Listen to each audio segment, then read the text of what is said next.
CSIR के 10 basic questions GPCR पे अगर आप ये करते हैं तो आपके मोस्ट प्रोबेबली सारे क्वेश्चंस हो जाएंगे जो जीपीसीआर टॉपिक से आ रहे हैं।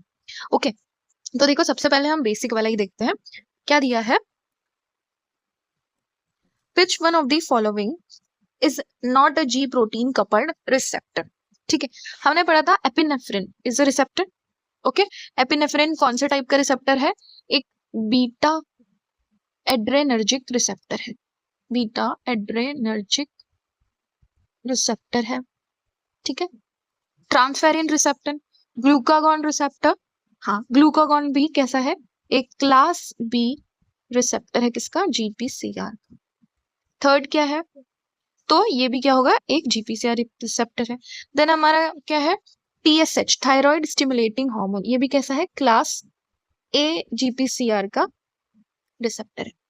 ठीक है, तो ये जो है ये दोनों तीनों क्या है? रिसेप्टर है। लेकिन हमारा जो ट्रांसफेरिन है वो जीपीसीआर का रिसेप्टर है क्या? नहीं, जीपीसीआर रिसेप्टर नहीं है। अब देखते हैं थोड़ा सा ट्रांसफेरिन रिसेप्टर के बारे में। देखो, जो ट्रांसफेरिन रिसेप्टर होता है, it is a type 1 transmembrane protein receptor. Transmembrane मतलब ट्रांसमेम्ब्रेन जो प्लाज्मा मेम्ब्रेन के अंदर एम्बेडेड होगा, लेकिन उसका जो एक्स्ट्रा सेल्यूलर पार्ट होगा वो सेल के बाहर होगा, जो इंट्रासेल्यूलर पार्ट होगा वो किधर होगा? सेल के अंदर होगा। This is transmembrane. हमारा जो जीपीसीआर रिसेप्टर था वो कैसा था? पेरीफेरल था, राइट? पेरीफेरल था। पेरीफेरल किधर था? Inner leaflet of plasma membrane. तो देखो यहीं पे ऑप्शन कैंसिल हो गया क्योंकि हमारा ट्रांसफेरिन रिसेप्टर कैसा है? ट्रांसमेम्ब्रेन है। ट्रांसफेरिन रिसेप्टर का काम क्या है? It takes iron via receptor mediated endocytosis. ठीक है, इतना काफी है ट्रांसफेरिन रिसेप्टर की। ये बहुत बेसिक क्वेश्चन था। चल नेक्स्ट मूव करते हैं। क्या लिखा है? GPCR detect neurotransmitters, metabolic hormones and even photons of light. Which statement about GPCR is incorrect? ये ट्रैप है। ठीक है, हमें जीपीसीआर के बारे में इनकरेक्ट बताना है। फर्स्ट क्या है? GPCRs share a common structure of a 7 transmembrane spanning alpha helices. ठीक है, GPCR couple to trimeric G protein comprising of alpha, beta and gamma subunit। बिल्कुल सही है, हमने पढ़ा था G प्रोटीन के साथ कपल करते हैं तभी तो इनको हम क्या बोलते हैं? GPCR बोलते हैं, राइट? ये भी सही है, सारे GPCR है वो 7 मेम्ब्रेन स्पैनिंग अल्फा हेलिसेस होते हैं, राइट? ये हमने पढ़ा था। The G alpha subunit is a GTPA switch that alternates between GTP bound on and GDP bound off state।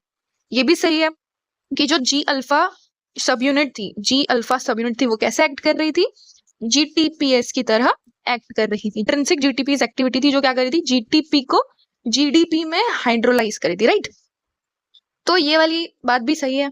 ठीक है, now the on form stage bound to beta and gamma subunit. नहीं, ऐसा तो नहीं हो रहा था। हमने क्या पढ़ा था कि जब जी अल्फा सब यूनिट से जीटीपी बाउंड करेगा तो जो बीटा और गामा सब यूनिट होंगी वो क्या हो जाएंगी? डिसएसोसिएट हो जाएगी, राइट? डिसएसोसिएट हो जाएगी। तो the on form stage bound to beta and gamma, ये तो बात यहीं गलत हो गई। And activates a membrane bound effector like adenylyl cyclase, phospholipase और एन आयन चैनल। नो, ये अगर जीटीपी बाउंड है तो बीटा गामा डिसोसिएट होगा ही होगा। तो ये वाली बात गलत है यहां तक। नेक्स्ट क्वेश्चन पे हम चलते हैं, तो इसका आंसर क्या होगा? Fourth one. नेक्स्ट हम मूव करते हैं। In the resting state G alpha is GDP bound. बात तो सही है, रेस्टिंग स्टेट में जी अल्फा कैसा होता है? जीडीपी बाउंड होता है, करेक्ट है। And the GPCR is inactive, correct है ये भी। On activation the receptor acts as a guanine nucleotide exchange factor. देखो मैंने कल ही पढ़ाया था कि जो रिसेप्टर होता है वो किसके जैसा एक्ट करेगा? जीईएफ का काम क्या होता है? जीडीपी को हटा के जीटीपी को लोड करवाना। ओके, ठीक है, ये बात भी समझ में आई। Causing G alpha to release GDP and bind GTP to regulate GDP GTP level and terminate its own activity, the alpha subunit itself act as। अभी जस्ट पहले वाले क्वेश्चन में हमने पढ़ा कि क्या एक्टिविटी है इसके पास? GTPS की एक्टिविटी है। क्या GDP काइनेस की एक्टिविटी है? नहीं। CGMP स्पेसिफिक फॉस्फोडाइएस्ट्रेस की है क्या? नहीं। ये तो GMP को किस में कन्वर्ट करता है? AMP में, स्पेसिफिकली 5 प्राइम AMP में। क्या कैम्प स्पेसिफिक फॉस्फोडाइएस्ट्रेस होगा? नहीं। ये इसका काम क्या होता है? इसका काम होता है CAMP को 5 प्राइम CAMP में कन्वर्ट करना, ठीक है। तो GDP काइनेस भी नहीं होगा, ना ही आपका फॉस्फोडाइस्टरेज होगा। काइनेस का काम क्या होता है? काइनेस का काम तो होता है भाई फॉस्फोराइलेट करना, है ना। तो अगर वो फॉस्फोराइलेट कर देगा तो उसमें तो एक और फॉस्फेट लग जाएगा, तो वो तो GTP बन जाएगा, है ना। तो GTP थोड़ी ना बनाना है हमें, तो GTP को क्या करवाना है? रेगुलेट करवाना है उसके लेवल को। तो G अल्फा के पास कौन सी एक्टिविटी होती है? GTPS activity. तो राइट आंसर क्या होगा? A। ओके, नेक्स्ट हम चलते हैं। Which one of the following event never activates a GPCR for mobilizing the intracellular Ca2+? अच्छा, ठीक है। Sperm binding to egg surface receptor, activation of result by WNT, okay, and third क्या है? The cortical reaction that block polyspermy, ठीक है, ये भी हमें पता है, and then DNA synthesis and nuclear envelope breakdown, ठीक है। चलो स्पर्म बाइंडिंग की देखते हैं। ये स्पर्म बाइंडिंग और जो एक्स सरफेस रिसेप्टर, ये किसका एग्जांपल है? GPCR का एग्जांपल है। फ्रिजल्ट और WNT क्या है? WNT एक GPCR का एग्जांपल है, ठीक है। The cortical reaction that block polyspermy, ये भी किसका एग्जांपल है? GPCR मीडिएटेड कैल्शियम रिलीज का एग्जाम्पल है। ये तीनों किसका एग्जाम्पल है? इसका। लेकिन जो DNA synthesis and nuclear envelope breakdown है, ये तो हम किस में पढ़ते हैं? सेल साइकिल में पढ़ते हैं। सेल साइकिल में पढ़ते हैं, जो किससे ड्रिवन होता है? साइक्लिन्स से ड्रिवन होता है। साइक्लिन्स एंड CDK से ड्रिवन होता है, GPCR से नहीं हो रहा है। क्या ये GPCR से हो रहा है? नहीं। सेल साइकिल GPCR से रेगुलेट हो रही है? नहीं। आंसर सही होगा। DNA synthesis and nuclear envelope is not an example of calcium mediated GPCR। Okay, चलो नेक्स्ट मूव करते हैं।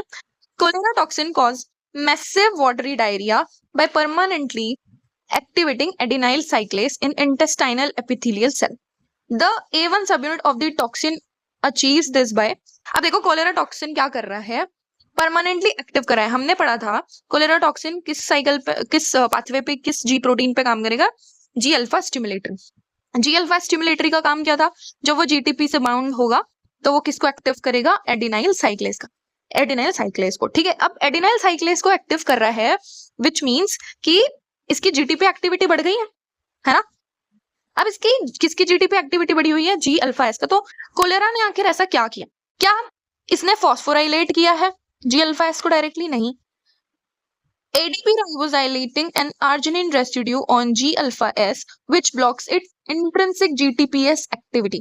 अब देखो GTP हमेशा ऑन नहीं रह रहा था नॉर्मल साइकिल में। नॉर्मल साइकिल में क्या हो रहा था कि जो G अल्फा की GTPS एक्टिविटी थी वो इसको क्या कर रही थी? GDP में हाइड्रोलाइज करवा रही थी। लेकिन कोलेरा टॉक्सिन ने क्या किया? कोलेरा टॉक्सिन ने इसकी GTPS एक्टिविटी खत्म कर दी। कोलेरा टॉक्सिन ने इसकी क्या खत्म कर दी? GTPS एक्टिविटी पे अटैक किया, ठीक है। अब GTPS एक्टिविटी पे अटैक होगा तो क्या होगा? GTP हमेशा ऑन रहेगा, GDP में बनेगा ही नहीं, है ना। तो अगर GTP हमेशा बनता रहा तो एडिनाइल साइक्लेस भी क्या होगा? हमेशा ऑन रहेगा। तो इसका आंसर क्या होगा? Second one, ADP ribosylating an arginine residue on G alpha S which blocks its intrinsic GTPS activity. Third और फोर्थ ऑप्शन भी देख लेते हैं। Binding irreversible to the beta gamma subunit, इससे कोई फर्क नहीं पड़ेगा। बीटा गामा सब यूनिट से अगर वो बाइंड हो जाएगा तो भी कोई समझ में नहीं आएगा। Degrading cAMP phosphodiesterase, so cAMP can never be broken down. CAMP से हमें कोई लेना देना नहीं, क्योंकि एडिनाइल साइक्लेस के बाद ही कैम क्या होता है? एक्टिव होता है। तो इससे हमारा कोई लेना देना नहीं है। तो ये भी रॉन्ग है, ये भी रॉन्ग है। Second option is correct. चल नेक्स्ट मूव करते हैं।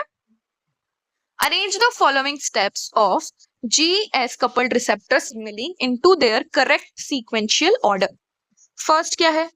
PK translocates to the nucleus. भाई न्यूक्लियस में ट्रांसलोकेट होना है तो A को तो सबसे क्या होना पड़ेगा? लास्ट में होना चाहिए, है ना। हमारा लास्ट स्टेप क्या था कि न्यूक्लियस में जाए, तो A को हम कहाँ लिख देते हैं? लास्ट में। नेक्स्ट क्या है? And phosphorylate Krebs. क्रैप कहाँ पे मिल रहा है? न्यूक्लियस में मिलता है, ठीक है। नेक्स्ट क्या है? GAS GTP activates adenylyl cyclase, ठीक है, एडिनाइल साइक्लेस को। अच्छा, मैं इसको और सिंपल कर देती हूँ। देखो ऐसे समझते हैं हम। लास्ट में कहाँ जाएंगे? न्यूक्लियस में जाएंगे, ठीक है। हमारा फिर फर्स्ट स्टेप क्या था? फर्स्ट स्टेप क्या था हमारा? कि लिगेंड बाइंड हो रहा है, ठीक है।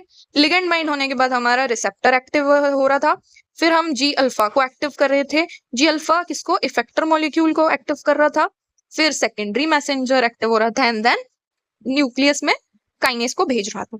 अच्छा, अब ये वाला स्टेप हमारा पता है कि ये कौन सा स्टेप हो गया? ए। एडिनाइल साइक्लेस को एक्टिव कर रहा है कौन? GS GTP. ये कौन सा है? बी वाला। क्यों? क्योंकि हमारा इफेक्टर मॉलिक्यूल कौन है? Adenylyl cyclase. समझ में आई इतनी बात? अब क्या है? CAMP binds the regulatory subunit of PKA. CAMP binds the regulatory subunit of PKA releasing active catalytic subunit. CAMP कहां पे? कैम कब बाइंड करेगा? जब कैम खुद एक्टिव होगा। तो कैम कहां एक्टिव हो रहा है? कैम हमारा क्या है? कैम हमारा क्या है? सेकेंडरी मैसेंजर है कैम, ठीक है ना। अब डी क्या बोल रहा है? The phosphorylated CREB recruits the coactivator CBP P30 and activate transcription at CRE site. अब न्यूक्लियस में ही जाने के बाद ही तो क्या होगा? ट्रांसक्रिप्शन होगा।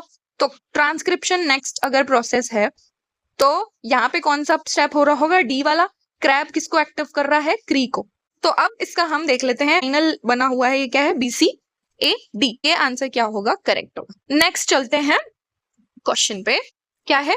अ GQ coupled receptor. GQ signalling पढ़ी थी हमने। Receptor activates phospholipase C beta which cleaves PIP into 2-second messenger with different fates. Which statement correctly describe their downstream targets? First क्या है? IP3 stays in the membrane and activate PKC that diffuses into the cytosol and opens Ca2+ channel on the ER. देखो यार, क्या था? PIP2 को कौन? Phospholipase PLC beta क्या कर रहा था? ब्रेक डाउन कर रहा था IP3 में प्लस डैग में।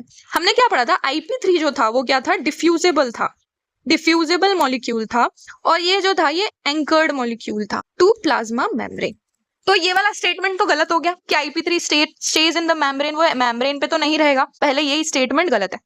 And activate PKC डैग diffuses into the cytosol, ये भी बात गलत है ना। तो ये स्टेटमेंट गलत है। नेक्स्ट क्या है? IP3 diffuses into the cytosol and opens calcium channels on the ER while the DAG stays in the membrane and activates PKC। ठीक है, हम ये बात मान लेते हैं कि हाँ ये तो सही बात है। Third, both IP3 and DAG diffuses into the cytosol, ये तो बिल्कुल ही गलत है, दोनों तो होते ही नहीं क्योंकि यहीं पे लिखा है डिफरेंट फेट्स होते हैं।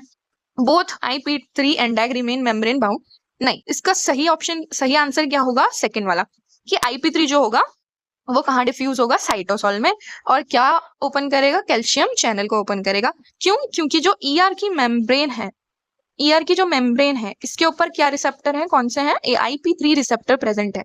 जब IP3 इसके पास बाइंड करेगा तो क्या होगा? Ca2+ का इफ्लक्स होगा इन साइटोसॉल। ये इतने ही क्वेश्चंस थे, अगर आप इनको लगा लोगे आपका GQ और GS और GI, कोलेरा टॉक्सिन वाला क्वेश्चन बहुत इंपॉर्टेंट है, वो जरूर से एक बार आप पढ़ के जाना। ठीक है, मिलते हैं नेक्स्ट वीडियो में। Next video will be of enzyme kinetics. Thank you very much, bye.